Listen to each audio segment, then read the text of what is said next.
I want to help people become bold in their faith. If you say you don't agree with one agenda, people can get mad at you and cause all this drama for your business. It's critical that we have people that we can lean on, people that can cheer us on, people that can ask us the tough questions. How's your marriage doing? How are your kids? How's your personal prayer life doing? The men and women that you're with on a weekly basis in your city are going to really change your life the most. What's going on, everyone? Welcome to another episode of the Wealthy Way podcast. I am Ryan Pineda. Our goal here is to help you not go broke trying to get rich. Today, I am going to be talking about Wealthy Kingdom and all of the great things we are going to do. We've got this thing rolling and we are so excited about it. And I've got Mattie here with me, who's been on the show before, and he's going to be leading a lot of the initiatives with Wealthy Kingdom. So it's good to have you again. Thank you, man. I'm so excited to be here. It's crazy. We had our show about a year ago where I was interviewing you about being, a rock star to pastor. Yeah. And then just to see where things are a year later is pretty crazy. It's big, man. Yeah. Yeah. I mean, I think, what God has in mind for our future is beyond, the Bible says, what any eye has seen or ear has heard or what has even entered into the heart of man. And so, man, following God is the greatest adventure. It's like I just jump on and try not to fall off while he carries me into where he has me going. But yeah, man, things have changed a lot. 100%. Yeah. So for those of you who don't know what Wealthy Kingdom is, it is our community for Christian entrepreneurs. Mm-hmm. And I'm very passionate about this because, for the last 5 years, I've held Bible study in my office, and lots of people have asked me, they're like, hey, how do I become a part of that? And they're in other states. And I'm like, unfortunately, there's not really anything I have for you. But one day, maybe there will be. Mm-hmm. And that day's kind of now. We are going to be basically starting all these different Bible studies and life groups nationwide for the people that come through Wealthy Kingdom. We're going to be having just weekly lessons led by you, and I'll be leading some of the lessons and just helping entrepreneurs navigate faith and business. And even if you're not a believer, just if you're learning and you want to just learn more about what it is, it's going to be great for those seeking. We're going to have mission trips. We're going to have retreats, men's retreats, women's retreats, couples retreats. We're going to be serving in a lot of different things and have a massive conference. Right now we're at WealthCon filming this. I plan to have a much bigger conference than this. Awesome. Yeah. So what do you see one of your, I guess, as we build these curriculums, right? Because we've already got an 8-week curriculum for our first Bible study. Yeah. What's one of the things that they're going to be able to learn in that curriculum? Yeah. So, all of the teaching that we're going to do and all of the curriculums people will have access to are really going to be tailored to leadership, training people in how to be effective kingdom leaders. And that I think transcends just, ministry leaders or business leaders. It's something that could speak to how to lead better in your household, how to lead better in your community. And so one of the things that we're going to be looking at early on, I think, is the life of Moses, who's an amazing archetype for a leader. The story of Moses leading, millions of Israelites out of slavery through the wilderness for 40 years, ultimately to the promised land. It's man, I think that's what we all want to do. We want to lead people out of slavery, financial slavery, emotional slavery, spiritual slavery, and we want to see them come into freedom. And so we're going to take a look for a couple months at the life of Moses. One of the things that we're going to be talking about, for example, is in Exodus chapter 3, when Moses meets God at the burning bush, the Lord says, Moses, I'm going to use you to lead my people out of captivity in Egypt and lead them into freedom in the land I promised them. And then Moses asks a question of God. He says, who am I to lead these people out of captivity in Egypt or to confront Pharaoh? And I think that question, who am I, is the question that every leader is constantly asking. Who am I to be the CEO of a Fortune 500 company? Who am I to lead, this woman and these children spiritually? Who am I to lead my family after they've seen me fail big time in the past? Who am I to be a voice of hope or inspiration in my community? Who am I? That's the question that all of us are always asking. We've got to learn who God says that we are. And I love God's answer to Moses. Moses wants to know, God, who am I?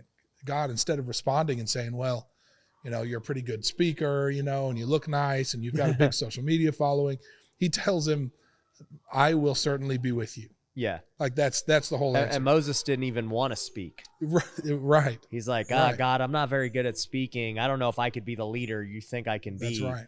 And God's like, you know what? Probably you could be good enough if you believe, Yes. but I'll give you somebody to help you. That's right. And he gave him his brother. That's right. And Moses' whole story is like an amazing testament to the fact that, your sketchy past or your areas of weakness are not too much for God himself to overcome. He can still use you with all your issues. And this is one of the things I think a lot of Christian business people and entrepreneurs struggle with is that, maybe it's their own internal guilt and shame or whatever. And so they're like, oh, well, I'm so messed up. I can't lead people. I shouldn't be a part of this. And it's like, no, you just read the Bible. There's a lot of messed up people. Yeah, that's like one of the main points. Yeah. Like look at all these weird people God chose to use. Yeah. The pre-qualification to lead, there wasn't any. For sure. Yeah. And I think that's one of those things where it's like, look, you are ready to lead. Right. And you have influence if you have a business and you have these things and you have people around you work with every day. Do you need to be perfect and know theology and know every little thing? No, you don't need that to start. Right. But being in something like Wealthy Kingdom can help you get the tools that are going to make it so much more effective. Absolutely. And not just the practical tools like a curriculum to walk people through if you want to lead a Bible study in your home or in your office, but also the support that you need. You're going to have people that are regularly investing into your life, people that you can call who understand maybe the nuances of operating a business and being a Christian, what it looks like to be a kingdom entrepreneur, and to be able to have people that you can lean on, that you can confide in, that you can connect with, people that are going to be able to inspire you on that journey. I know from experience, I know you do too, how isolated you can feel being sort of at the top of your industry. And it's critical that we have people that we can lean on, people that can cheer us on, people that can ask us the tough questions when maybe everybody around us just wants a paycheck or a bit of the spotlight.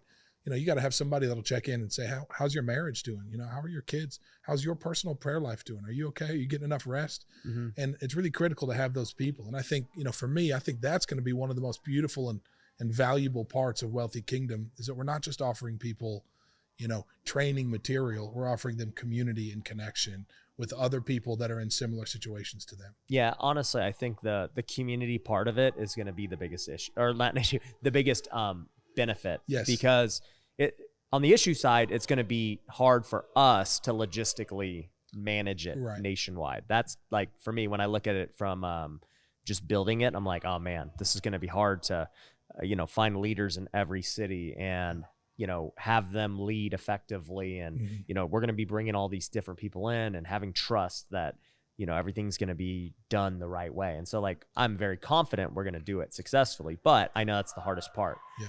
But it's also the biggest reward, Mm-hmm. Like I think our weekly calls are going to be great. I think the missions are going to be great. I think the retreats are going to be great. But at the end of the day, the men and women that you're with on a weekly basis in your city are going to like really change your life the most. Those are who you're going to build like such deep bonds with. Mm-hmm. That's who you're going to, share life with.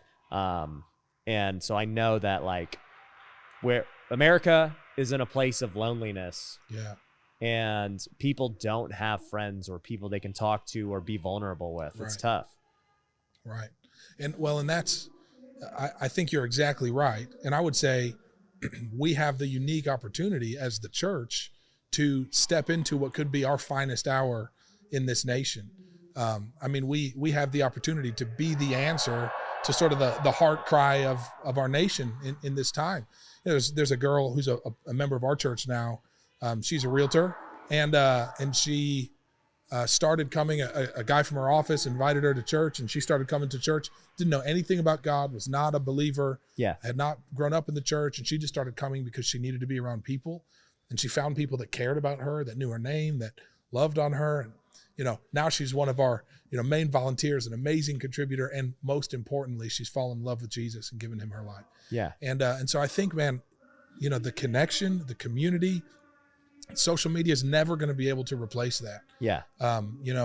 Live streams and podcasts are never going to be able to replace an arm around your shoulder, an eye-to-eye connection with someone cares about you. Yeah. And so I'm so excited that, as much as you do, both in person and online, that we're going to give the opportunity to people to connect in a meaningful way with other people that may have some things in common with them, whether it's real estate or investment or social media or whatever. I think they'll be able to speak the same language and encourage each other as they walk the path God's called them to. Yeah. I mean, I can tell you, right? Anyone listening to this podcast knows the value of mentorship, and they've heard the saying, you are the average of the 5 people you hang around with, right? And, a lot of people think about that from the business perspective. They're like, man, how do I get around higher level business people? Right. And I'll tell you, for me, the 5 people I usually associate with the most aren't necessarily like huge business people. They're strong believers. Right. And guess what? That ends up helping me in my faith and my personal life and everything else at a far more important level, which in turn allows me to go on the business side and be really good. Right. And so I think when people hear that and they start hanging around with people who think different, people who prioritize faith and family and health and everything more than business, it in turn makes them better at business. That's right. It helps them steward business in a way that doesn't destroy them, hopefully. I think that's awesome. Yeah. Yeah. So I'm super excited for that. I'm also excited, so for those wondering, the Bible studies are going to be, gender specific. So there'll be men's Bible studies in cities, and there's going to be women's Bible studies in cities. Cool. And so, it's going to be very good for, both. I think for me as a man, I know I need to be around other men who can only hear the things that I'm going through that, my wife doesn't necessarily need to know or hear. And having a safe place to talk about those things is important. And I know most men just are bottling up everything they're going through. It's tough. Yeah, man. One of the things I feel like I am just learning to articulate just in the last year or so about being in leadership or in ministry is, it feels like I go to work at the beginning of the day, and I sort of stand between my family and poverty. I stand between my family and accusation. I stand between my family against all of the worries and the stresses and the uncertainties of the world, so that my kids never have to worry about how we're going to pay the bills. And my wife never has to think about, if we're going to have enough money for food next week. Like everything that I do, it's like the impending, disaster of the world or whatever, the destruction that the world might want to bring to my family. It's my job as a husband to stand between my family and that, so that my kids and wife never have to worry about, if they're going to be secure emotionally, spiritually, financially, physically. And then I have to drink that all down, the trauma or the fear, or the pressure of it all. I've got to drink it all down in my truck before I get out and walk in the front door at the end of the day and hug my kids and my wife and tell them everything's going great. Life is good. And there's definitely some pressures that I have as a husband and a father that are unique to my role as a husband and a father. So, and I think that's going to be glorious. Well, I'll say this, I've brought people who aren't Christians to my Bible study because they just want to explore and do, see what's up. And they come back out of it and they're like, wow, that was really cool. It wasn't you're just preaching down my neck, making me feel ashamed. Or they're like, dude, that was cool hanging with the boys. That's right. And having people talk about these things. The real stuff. Real stuff in real life. And so I would encourage anyone who's listening that even if you're not a Christian, you are totally welcome to join this movement and just experience being around these other people and seeing what people who have this peace and joy and everything else, what they're doing. Yeah. And I think that it will change your mindset, whether you become a believer or not. Yeah. But it's my secret plan to make sure you become a believer. But that's always, the end goal, right? We're going to get you. Yeah. Yep. So, I'm super stoked about it. We got so many things that we're planning. Yeah.